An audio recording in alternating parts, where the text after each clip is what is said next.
Welcome to the deep dive.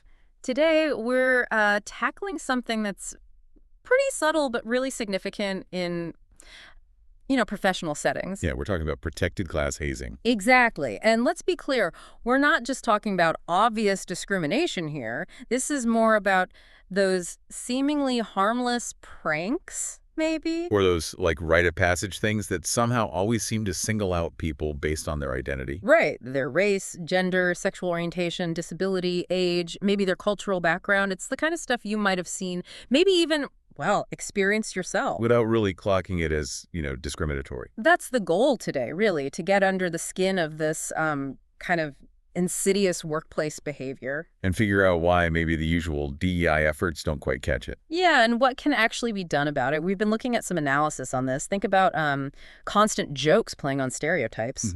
Or like someone with a disability having their assistive tech messed with as a prank. Or maybe a younger manager getting constantly ribbed about their age, undermining their authority. Little things. But they add up. The analysis we looked at really highlighted these scenarios. And it begs the question. How do people who might even see themselves as progressive, how do they end up doing this stuff?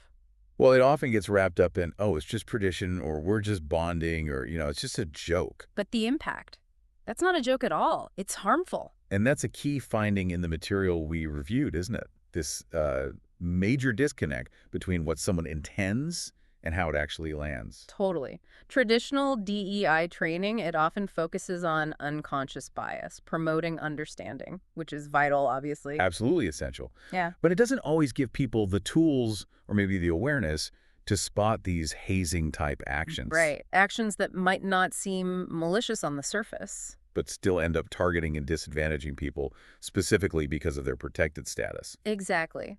The research we've seen suggests it's not always conscious prejudice driving this, at least not up front. It's disguised. Yeah. As fun, maybe, or like you said, team cohesion that just goes way too far. But the discriminatory effect, that's still there. It's basically bullying, but with this added layer, this protected class dimension. And that's where things get tricky legally, as the sources really hammer home. Yeah, organizations can land in serious hot water. We're talking fines, reputational damage. Because these actions, it doesn't really matter what the person thought they were doing, they can violate anti-discrimination laws. And company policies too, presumably. Oh, absolutely. Legally, the focus tends to be on the outcome, the discriminatory impact on the person. Okay, so if that's the landscape, what's the way forward? How do organizations tackle this specific kind of problem? Well, the analysis we looked at had some really practical ideas, things that go a bit beyond maybe standard DEI checklists. Like what? Okay, so a big one is human resources needing to be really proactive, not reactive. Proactive. How? By setting up crystal clear, really robust policies, zero tolerance for any hazing or discrimination. And crucially, these policies need to explicitly say that targeting someone based on their protected class status is prohibited hazing. Call it out specifically. So you can't just have a general no hazing rule. It needs more detail. That's what the findings suggest. You need, precise definitions.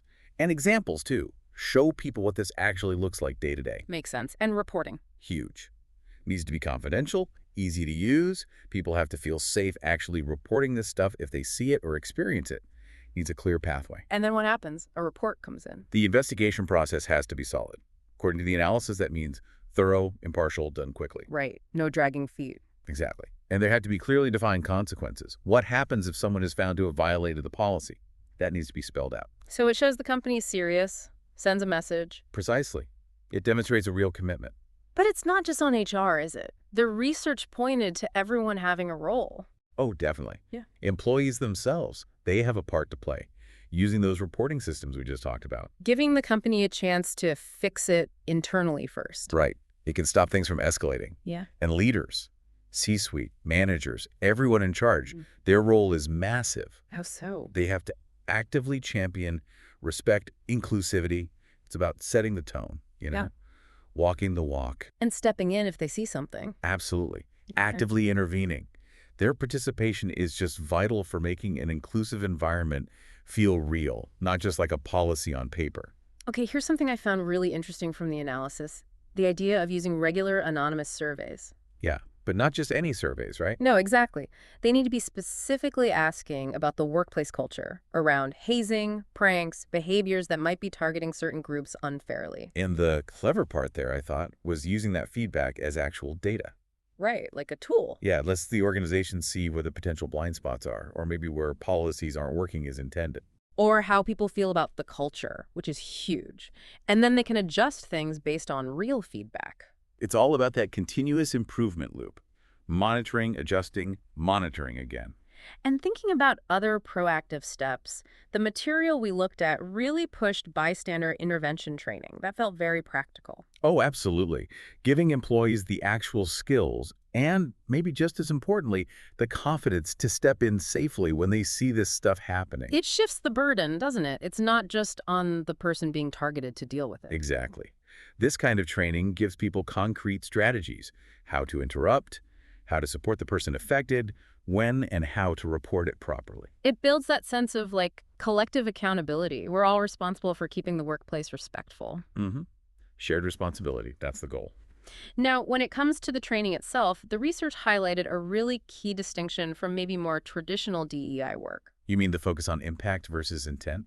Yes, that's it. Focusing squarely on the impact of someone's actions, regardless of whether they meant it to be harmful or not. That is such a critical point. The training needs to show, really clearly, how something that seems harmless to one person Like a joke. can have a seriously negative, discriminatory impact on someone else, especially when it connects to their identity, their protected class. So using realistic scenarios is key here. Essential.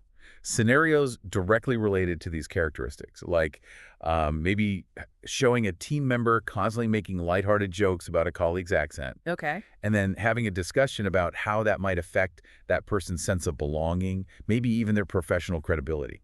Even if the joker didn't intend to be mean, the impact is what matters. So if we pull this together, the focus is much more on observable behavior and its consequences. Right, whereas the traditional DEI might put more weight on understanding the biases behind the behavior or fostering general empathy. Both are important, of course. But the methods here are really concrete. Mm. Policy changes, intervention skills, using survey data. Yeah, it's very action-oriented. It complements the broader DEI work by targeting specific harmful behaviors and the norms that let them happen. It really drives home that inclusion isn't just about, abstract ideas. It's about actively shaping how people interact. Making sure everyone actually feels respected day to day. Okay, so let's try and summarize the key takeaways from our deep dive today. Well, fundamentally, this protected class hazing, even if it's disguised as fun or tradition, it is discriminatory in its impact. And it carries real risks for organizations, legal trouble, financial hits, damaged culture. You can't just ignore it. Definitely not. And the solutions we discussed, well, HR needs to lead with those clear, zero-tolerance policies. Policies that specifically name targeting based on protected class status, with examples, good reporting channels, solid investigations. Right. And then there's the role of all employees, especially leaders, using those internal systems to flag issues. Giving the organization the chance to act. And using those regular anonymous surveys to keep a finger on the pulse, check if policies are actually working, find problem spots. Plus, empowering people with bystander intervention training. Yeah, and making sure training generally really focuses on the impact of actions, not just the intent. That's crucial for this specific issue. So this focused approach, it works alongside broader DEI, but it specifically goes after the behavior. Exactly. It's about tangible actions and stopping specific harmful conduct, not only focusing on internal biases. So for everyone listening, maybe take a second to think about your own workplace. Could these kinds of subtle dynamics be playing out? Even in small ways. Yeah. And what role could you play in maybe fostering a culture where jokes don't land at someone else's expense? Yeah. Where everyone feels genuinely included? What steps, based on what we've discussed, could you maybe encourage your own organization to consider? It really comes down to actively building the kind of professional environment where respect and belonging aren't just buzzwords, but they're the reality for everyone.